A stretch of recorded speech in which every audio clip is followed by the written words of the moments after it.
Madam President, Senator from Vermont. if the 118th Congress was a baseball game, we'd be nearing the bottom of the ninth. And as every senator is well aware, our to-do list for the next 2 weeks is long. There are very important issues we need to resolve before the last vote of the year. We need to keep government open. We need to extend the Farm Bill and vote on NDAA. And critically, for Vermont and for so many states around the nation, we must pass a comprehensive disaster aid package. You know, legislating is a team sport. If we work together and find common ground, we can send a bill to the President's desk before the end of Congress and deliver for those communities that desperately, desperately need action from the United States Senate. You know, despite our differences, whether they're political or geographic, communities from Vermont in Montpelier to Mankato, Minnesota, from Houston, Texas to Asheville, North Carolina to Maui, Hawaii, are all asking for Congress to help with the devastation that's happened in those communities. And for months, bipartisan members of Congress from states that have been affected by floods, fires, hurricanes, and tornadoes have approached our colleagues in time of our need. And we've asked publicly and privately for the assistance and financial support that our homeowners need, our farmers need, businesses in town and local governments urgently need. Because when it comes to these extreme weather events, we all know that if it's not us now, it may be us tomorrow. Because there, but for the grace of God, go I, when the extreme weather events decide to descend upon any community. And I've found that the conversations I've had with my colleagues, Republican and Democrat, about Vermont's recovery needs, there's an unspoken acknowledgement that they're not in the Vermont situation or in the Asheville, North Carolina situation. But it could change. The climate change that we're experiencing all around the country requires that, number one, we be ready to respond. Two, we be more resilient and prepared. And three, that we have better funded responses to recovery so that it can be faster and locally driven and more efficient. Madam President, in July of 2023, Vermont experienced torrential rains and severe storms. For a week, the rain didn't stop. That rain quickly led to catastrophic flooding and landslides. Many homes, many of our farms and businesses and communities were absolutely destroyed.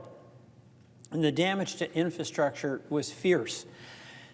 Roads, rail lines, dams, bridges, wastewater plants, the capital city's post office, which finally, after 14 months, finally reopened, those were destroyed. 9 states around Vermont came to our aid, and we're grateful. They sent personnel, they sent resources.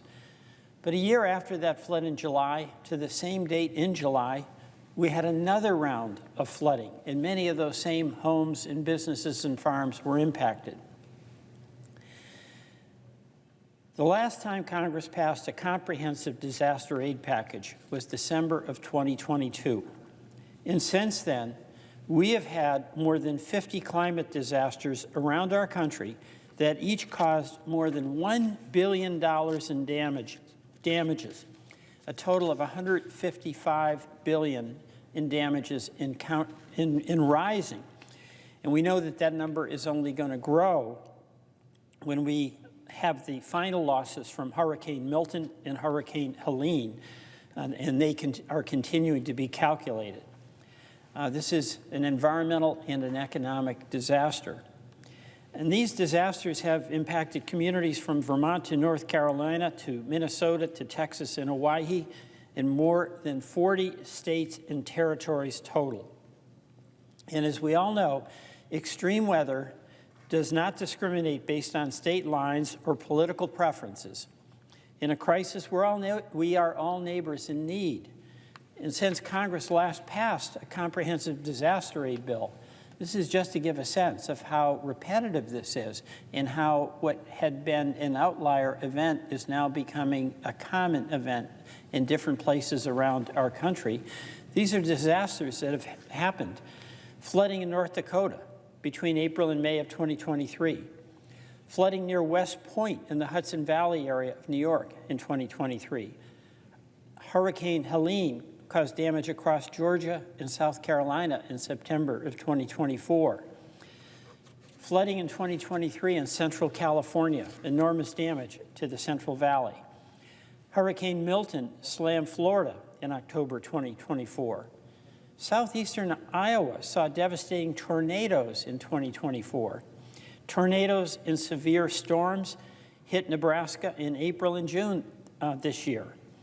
110 tornadoes ripped across Missouri, Arkansas, Texas, Oklahoma, Illinois, and Kentucky in May, killing 16. And more than 40 tornadoes caused damage across Mississippi, Alabama, Georgia, Tennessee in March of 2023. These events are all too common, and they're going to accelerate, not diminish.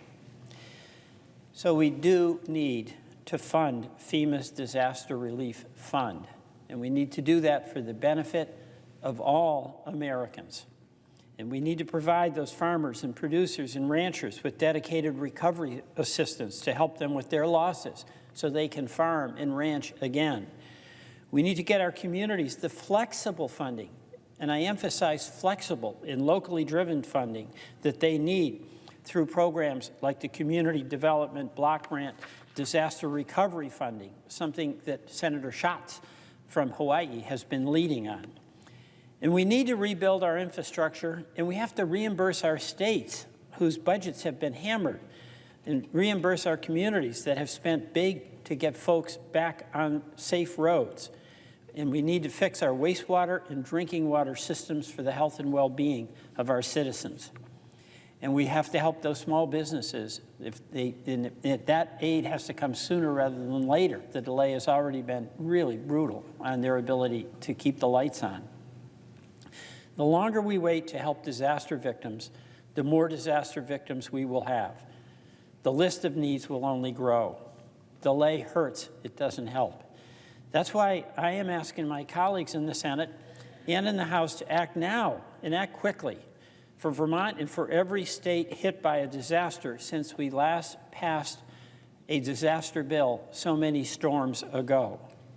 Madam President, we cannot wait. And as I said, we have common ground in our common crisis. We must send a disaster bill to President Biden's desk. I yield back.